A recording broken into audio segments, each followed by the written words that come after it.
Dans le domaine des archives, il faut rappeler aussi qu'il y a eu la grande décision quand même en juillet dernier des archives nationales de supprimer leur redevance et de passer à la libre réutilisation des informations qu'ils diffusent. Et on a, dans le cadre du portail France Archives, une évolution qui est notable quand même, tout un ensemble de jeux de données en open data qui ont été fournis par les archives départementales, notamment les données d'inventaire, les inventaires d'archives qui sont disponibles sous licence ouverte. Donc on va être en fait dans une... il faut bien voir donc que le paysage va être très particulier dans le domaine de la culture, parce que dans tous les autres domaines administratifs, les administrations n'ont plus le choix, elles sont obligées de passer à la gratuité et à la libre diffusion. Dans le domaine de la culture, on est encore dans un secteur où il va falloir prendre cette décision établissement par établissement. Je terminerai en précisant que c'est pas la fin de l'aventure, parce que la directive européenne est en cours de révision, la directive Public Sector Information, et donc on attend une révision de cette directive qui va être imminente, et on va voir ce que ça va donner. Il est fort possible d'ailleurs que cette directive adopte au niveau européen les principes de la loi République numérique. Il y a de très fortes chances que ce soit ça qui se passe, c'est que la loi République numérique serve de modèle à cette directive. Et par contre, il faut s'attendre à ce qu'il y ait un vrai débat sur la possibilité de maintenir une dérogation pour les établissements culturels.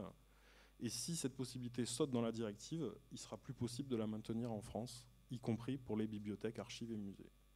Donc rendez-vous pour la suite au niveau européen. Merci.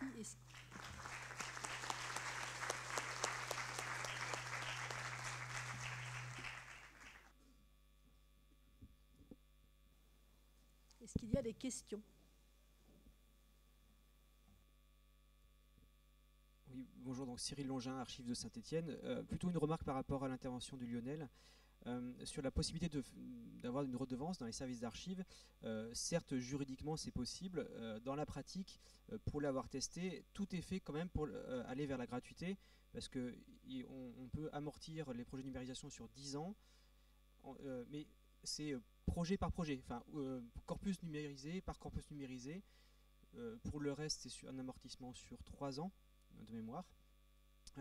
Et une question aussi demeure, c'est qu'est-ce qu'on appelle projet numérisation ou issu des opérations de numérisation? Est-ce que c'est interne? Est-ce que c'est externe? Il y a un doute. Et dernier point, il faut aussi soustraire toutes les aides qu'on a pu avoir, notamment les subventions de la DRAC. Au final, ça revient à avoir une comptabilité analytique, et l'outil de construction du tarif, il faut le publier. Autant dire que ceux qui vont se lancer là-dedans, il faut vraiment qu'ils aient du courage, il faut être mathématicien, il faut avoir une compte analytique que personne n'a. Donc de fait, je crois qu'il y a encore peut-être 1 ou 2 départements qui sont lancés là-dedans, mais ça relève du défi quand même. Donc concrètement, je ne suis pas sûr que dans 1 an, il y a encore beaucoup de collectivités qui fassent payer la réutilisation des archives.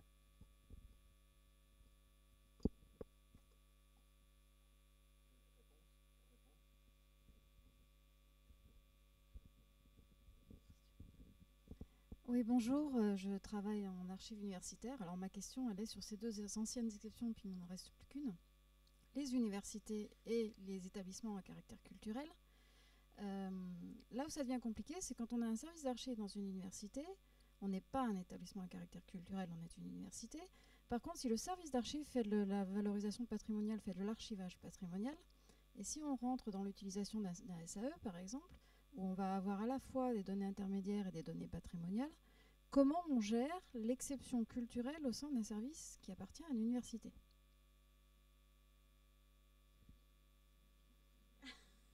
Est-ce que j'ai bien posé la question ou...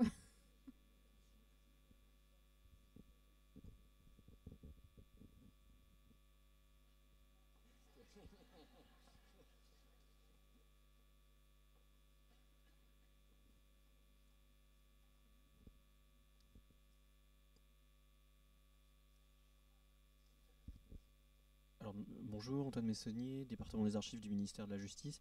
Moi, ma question était plus très pratique, mais il m'avait semblé qu'il y avait une subtilité entre la question du coût de redevance et du coût de mise à disposition, et que certains services de collectivité qui disaient être passés à l'open data continuaient en fait à faire payer un coût de mise à disposition pratique. Je ne sais pas si c'est quelque chose qui en fait a sauté avec les nouvelles dispositions, mais il me semblait que là il y avait en fait un creux juridique, puisqu'il y a un arrêté qui, pour les photocopies, continue à fixer un coût de mise à disposition, mais qui dit que c'est gratuit quand on a déjà l'information sous forme numérique.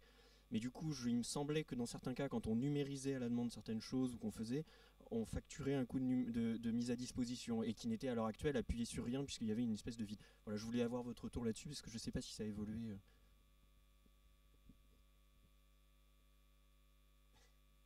Alors, je vais commencer par la dernière, parce que c'est la plus simple. Donc effectivement, le coût de mise à disposition peut rentrer dans les coûts qui servent au calcul des redevances. Par contre, ce qu'il faut voir, c'est que si jamais vous permettez le téléchargement de vos données depuis votre site, là du coup, il n'y aura pas de coût de mise à disposition possible. Il faut qu'il y ait une opération spécifique dans la délivrance des données qui impliquerait un coût spécial de préparation, etc., qui vous permettrait de le facturer. J'imagine que ça doit être possible. S'il y a une demande très spécifique de préparation des données, je sais qu'à la BNF, par exemple, ils sont passés à la gratuité pour leurs produits bibliographiques. Par contre, ils ont un service de produits à façon, c'est-à-dire que s'il y a quelque chose qui demande une préparation particulière des données, des recherches, un éditeur, par exemple, qui aurait besoin vraiment d'une extraction très particulière et qui demande un travail supplémentaire à la BNF, ça, ils le facturent comme un coût, en fait, de service. Ouais, il le facture comme un service en fait. Par contre, la NUM à la demande, là il y a une facturation qui reste tout à fait possible, parce qu'en fait, là je vous avais dit, le principe porte sur les données qui existent déjà sous forme électronique, mais facturer. D'ailleurs, ça peut être un modèle économique qui est possible, c'est-à-dire de dire, voilà, on continuera à facturer la numérisation à la demande. Donc ça reste possible. Sur l'articulation entre les services d'archives dans les universités, alors effectivement, et l'exception culturelle, là c'est un peu compliqué. L'exception culturelle est bizarrement formulée parce qu'elle dit que c'est les services d'archives, de musées, de bibliothèques, y compris de bibliothèques universitaires. Donc ils ont senti le besoin de rappeler qu'une bibliothèque universitaire est une bibliothèque, ce qui me paraît assez évident, et qu'elle rentre. Alors par contre, est-ce qu'un service d'archives d'université est un